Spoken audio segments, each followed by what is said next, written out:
Next topic की तरफ move करते हैं बेटा, और वो है हमारा एड्सॉर्प्शन आइसोथर्म।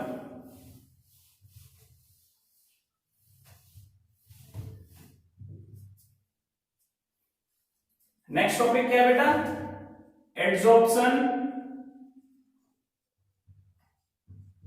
बेटा शायद तुम्हें ना मार्कर की दिक्कत हो रही होगी बस, लेकिन केवल इसी वीडियो में काम चला लो। एक्चुअली में इंक सडनली खत्म हुई और मार्कर भी यहाँ पे मेरे पास जितने हैं, जितना पॉसिबल होगा मैं उतना मैक्सिमम लिख पाऊंगा, अदरवाइज दिख तो रहा होगा, कोई ऐसी दिक्कत नहीं होगी। Adsorption isotherm. एड्सॉर्प्शन तुम लोग जानते हो। आइसोथर्म का मतलब, आइसो मतलब क्या होगा बेटा? आइसो का मतलब होगा सेम, और थर्म का मतलब रिलेटेड होता है टेम्परेचर। क्या होता है? टेम्परेचर। इसका मतलब क्या हो गया? Constant temperature. तो एड्सॉर्प्शन आइसोथर्म में अब हम क्या पढ़ने वाले हैं? कांस्टेंट टेम्परेचर में एड्सॉर्प्शन के साथ कुछ छेड़छाड़ होगी, किसी और फैक्टर को डिस्टर्ब करेंगे तो, और वो फैक्टर होगा प्रेशर। अभी हमने क्या पढ़ा था बताओ? अभी हमने क्या पढ़ा था कि एट कांस्टेंट टेम्परेचर, अभी थोड़ी देर पहले पढ़ा है, एट कांस्टेंट टेम्परेचर क्या होगा बेटा? Adsorption is directly proportional to pressure. क्या ये हमने पढ़ा है? पढ़ा है, बिल्कुल पढ़ा। तो फिर तो कोई दिक्कत ही नहीं है, ये हम पढ़ चुके हैं। देखो एड्सॉर्प्शन को शो करते हैं बेटा, मतलब यहां पे एड्सॉर्प्शन की जगह मैं वर्ड यूज करूंगा एक्सटेंट ऑफ एड्सॉर्प्शन। एक्सटेंट मतलब कितना हो चुका है, एक्सटेंट ऑफ एड्सॉर्प्शन, ठीक है। और इसको रिप्रेजेंट करेंगे x बाई एम से, is directly proportional to pressure, ठीक है। अब यहां पे ये x क्या है बेटा? यहां पे x क्या है? Amount of adsorbate, amount of adsorbate, ठीक है। ये क्या है? m क्या है? अमाउंट ऑफ, या सर अमाउंट ऑफ एड्सॉर्बेंट, या मास ऑफ एड्सॉर्बेंट, कुछ भी लिख लो, मैं अमाउंट लिख रहा हूं, ठीक है। तो ये तुम्हारे समझ में आ रहा होगा, ठीक है। Amount of adsorbate and amount of adsorbent, ये डायरेक्टली प्रोपोर्शनल होगा किसके? प्रेशर के, एट कांस्टेंट टेम्परेचर, ठीक है। ये सबसे पहले, ठीक है। अब देखो एक चीज बताता हूं तुम्हें, ये इसका मतलब क्या हो गया अगर मैं इसे हटाऊं? सबसे पहले ये सुनो, ये जो वेरिएशन है इसको सबसे पहले फ्यूडलिच ने ऑब्जर्व किया। किसने ऑब्जर्व किया? दोबारा एक बार, फ्यूडलिच। कितने में? 1909 में, ठीक है। तो अब नेक्स्ट देखो, in 1909 Freundlich observed this, Freundlich observed this variation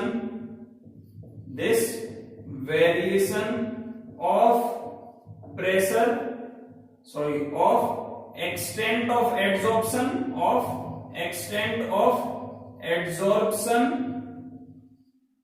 with extent of adsorption with pressure at constant temperature,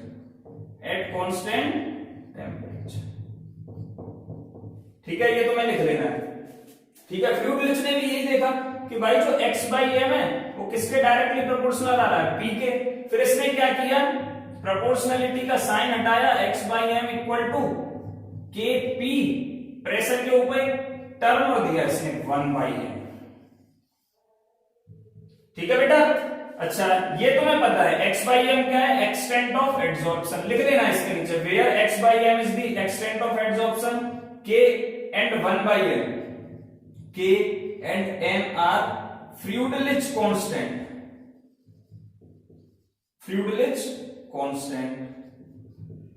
ठीक है। और P क्या है बेटा? Applied pressure on adsorbate, applied pressure on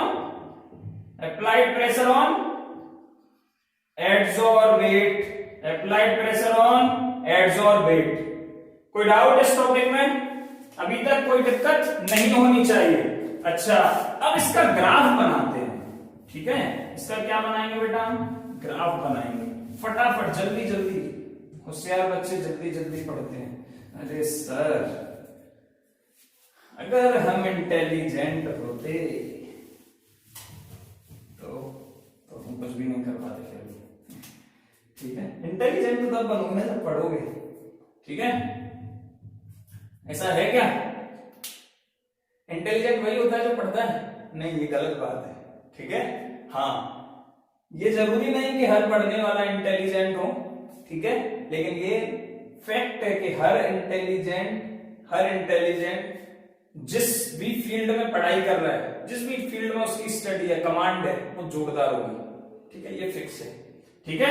चलो इसका ग्राफ बनाते हैं, इसको थोड़ा कंपेयर करते हैं भाई, किस किस का ग्राफ बनाना है? x by m extent of adsorption versus pressure का ग्राफ बनाना है, ठीक है। तो ये क्या हो गया? y वर्सेस x का ग्राफ बनाना है। कंपेयर करना सीखो बेटा, ग्राफ का नेचर तुम्हें पता करना आना चाहिए, ठीक है। अच्छा, ये बहुत लंबा हो रहा है मेरे को बार बार लिखना, x by m, इसे मैं रिप्लेस कर रहा हूं बेटा, और अच्छी स्टैंडर्ड बुक्स में, हायर स्टडीज में x by m को, ये एनसीईआरटी और रिफ्रेशर में नहीं मिलेगा, फिर बोल रहा हूं, इसको रिप्लेस कर देते हैं थीटा से। किससे? थीटा से। तो मैं अगर थीटा वर्सेस p लिखूं तो समझ में आना चाहिए किसकी बात कर रहा हूं एड्सॉर्प्शन के केस में, एक्सटेंट ऑफ एड्सॉर्प्शन की। तो यहां पे ये क्या आ गया बेटा? y वर्सेस x से तो जब तुम इसे कंपेयर करोगे तो y equal to mx plus c का ग्राफ मिलेगा तुम्हें, ठीक है। y x by m हो गया, x क्या हो गया? p हो गया, m क्या हो गया? k हो गया, और c क्या है? इंटरसेप्ट क्या है? 0 आ रहा है, स्लोप क्या आ रहा है, ठीक है। तो यहां पे लिख दूं, this graph is like straight line plot, ये सब लिख लेना। एंड वेयर स्लोप मतलब m इक्वल टू कितना आ रहा है? k आ रहा है, ठीक है, वो भी प्लस का, और c मतलब इंटरसेप्ट क्या आ रहा है बेटा? 0 आ रहा है।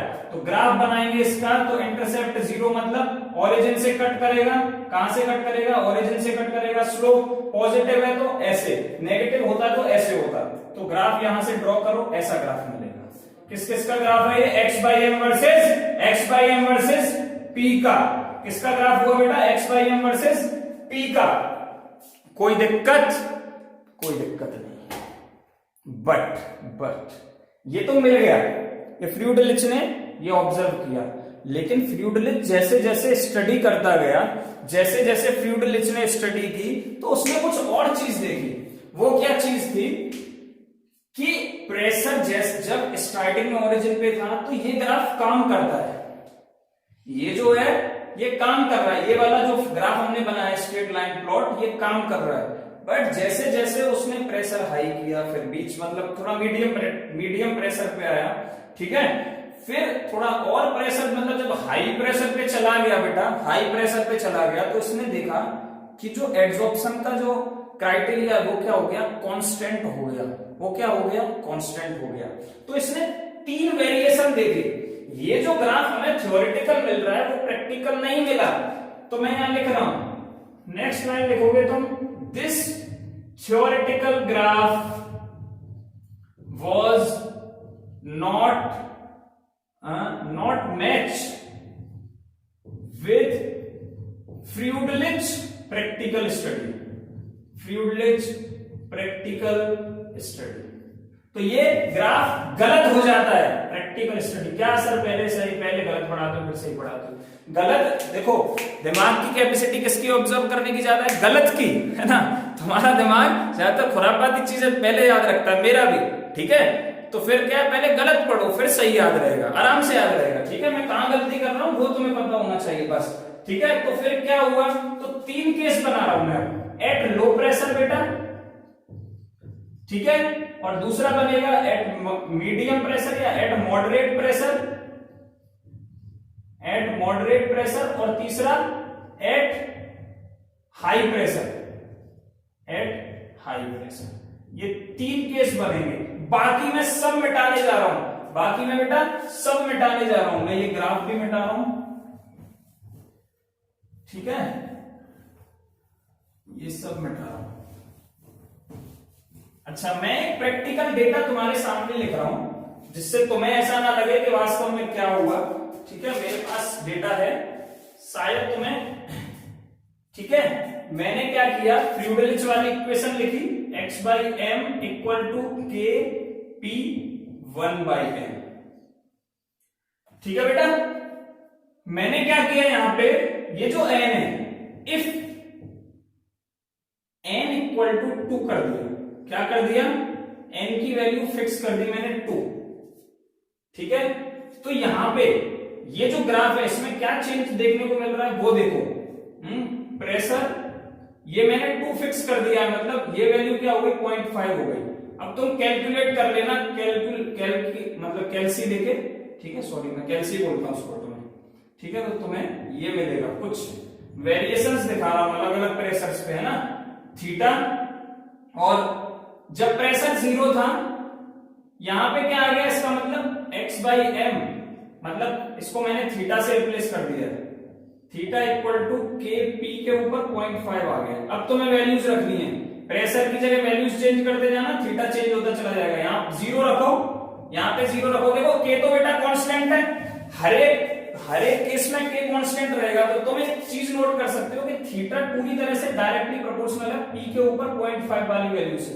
तो इसमें खाली चेंज करते जाओ और इसके अंदर चेंज देखते जाओ। प्रेशर की वैल्यू क्या रखो, 0 रखो यहाँ पे, तो देखो कि ये थीटा क्या आ रहा है और वैल्यू आएगी इसकी 0 रखोगे यहाँ पे तो 0 आएगी, ठीक है। अब मैं वैल्यूज रख रहा हूं कि सर आप तो देख देख के लिख रहे हो, बेटा वो मेरा कैलकुलेटेड डेटा है, ठीक है, तुम कैलकुलेट करके देख सकते हो। मैं तुम्हारे सामने, मेरे पास इतना टाइम नहीं है कि कैलकुलेट करूं। 1 2, ठीक है, और थोड़ा 4-5 वैल्यू लेनी है, 1 2 10, इसके बाद सॉरी 1 2, फिर मैं प्रेशर को बढ़ा दिया 100 100 100 और एक ले लो 105 105। लास्ट में जो लिखा है वो क्या है, 105 है। यहाँ पे क्या है बेटा, 105 है, ठीक है।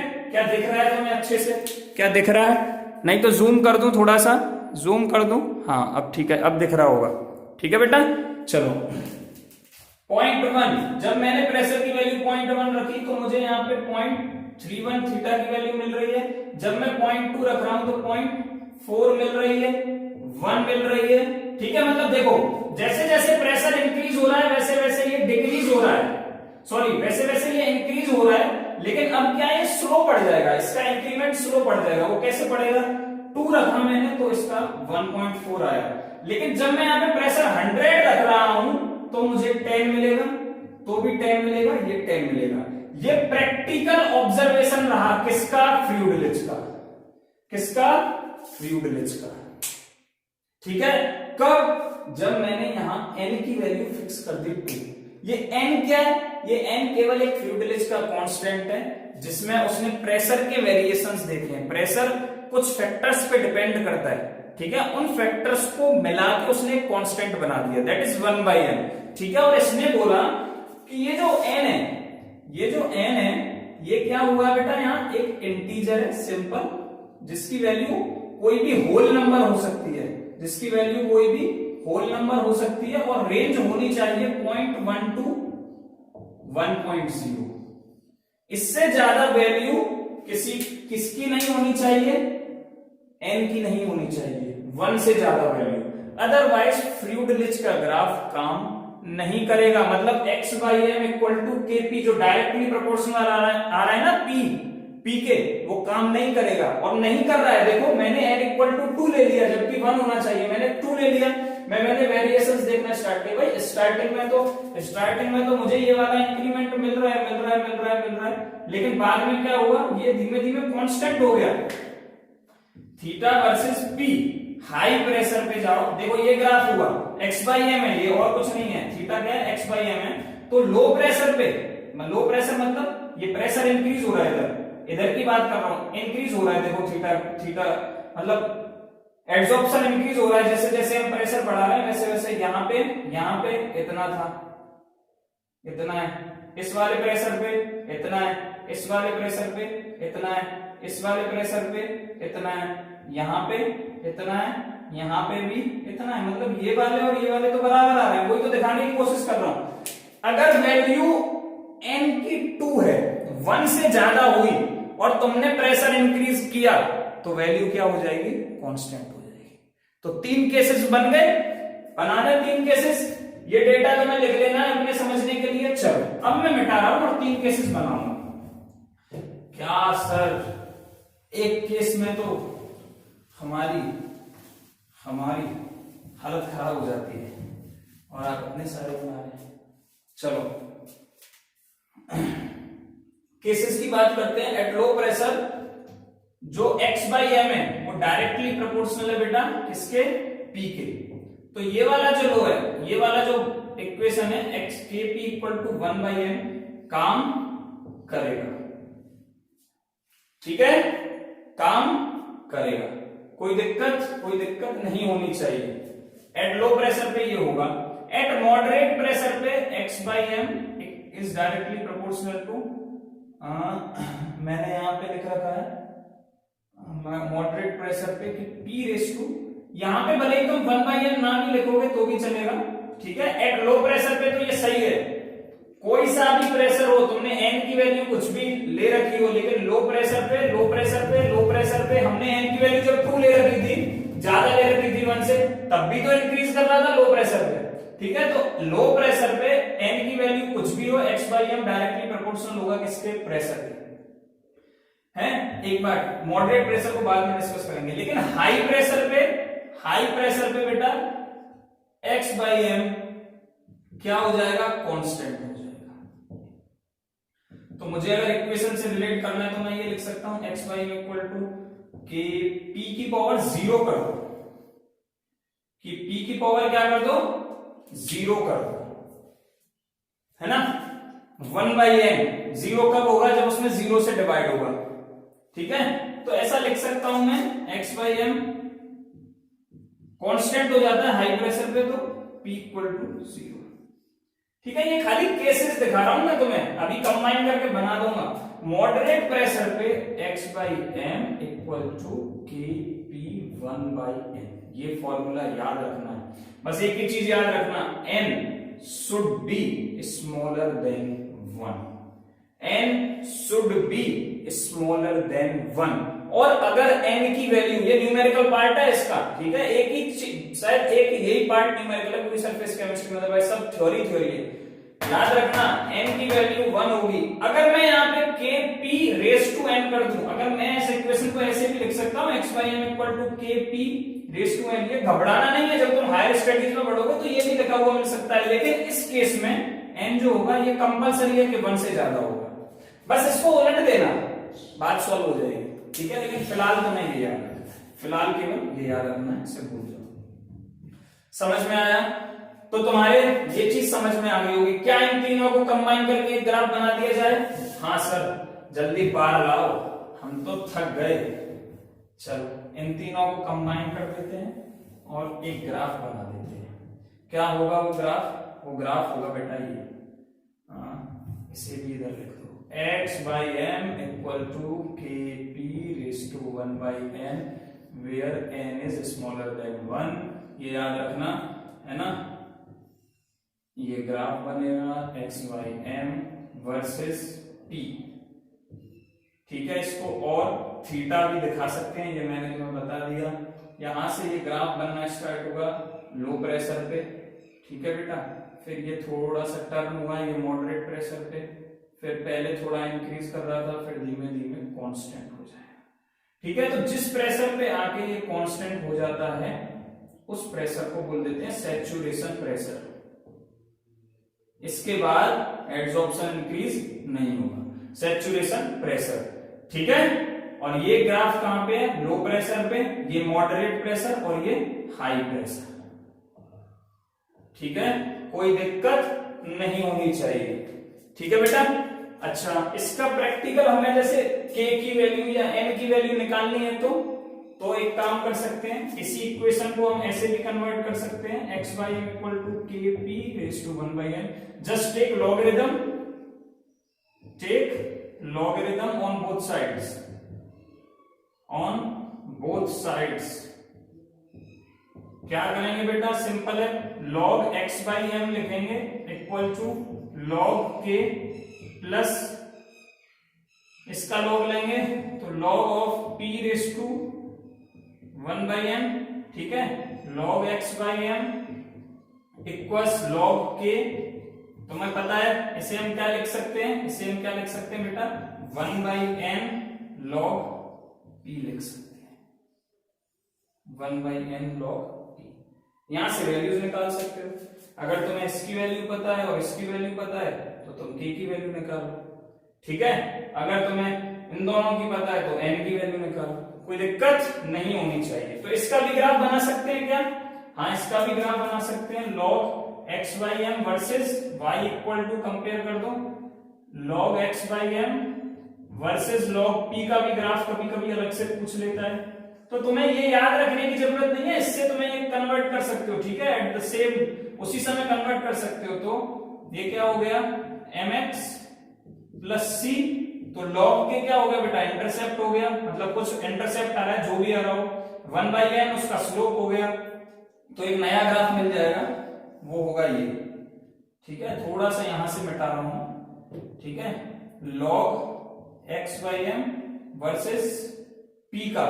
ठीक है बेटा, तो हमें क्या मिलेगा, वो ग्राफ क्या होगा, कुछ इंटरसेप्ट आ रहा है, मतलब x के ऊपर से कुछ कटेगा, इंटरसेप्ट पॉजिटिव है इसलिए, और स्लोप क्या पॉजिटिव आ रहा है, तो ये इंटरसेप्ट क्या आ गया, log k आ गया बेटा। ग्राफ से भी कैलकुलेट कर सकते हो। ठीक है, इसका स्लोप क्या आ गया बेटा, 1/n आ गया, 1/n आ गया। इसमें कोई दिक्कत नहीं होनी चाहिए तुम्हें। क्लियर है, कोई दिक्कत नहीं है ना? चलो, इजी है क्या? नीचे तक दिख रहा है? ओह सॉरी बेटा, मैंने शायद नीचे का तो मैं दिख नहीं रहा था और एक्सप्लेन कर दिया। कोई दिक्कत नहीं, देखो मैं एक बार दोबारा समझा दे रहा हूं कैमरा नीचे करके, है ना। अब देखो मैंने क्या किया, take logarithm on both sides, logarithm लिया, log x by m equal to log k plus, sorry रुको बेटा,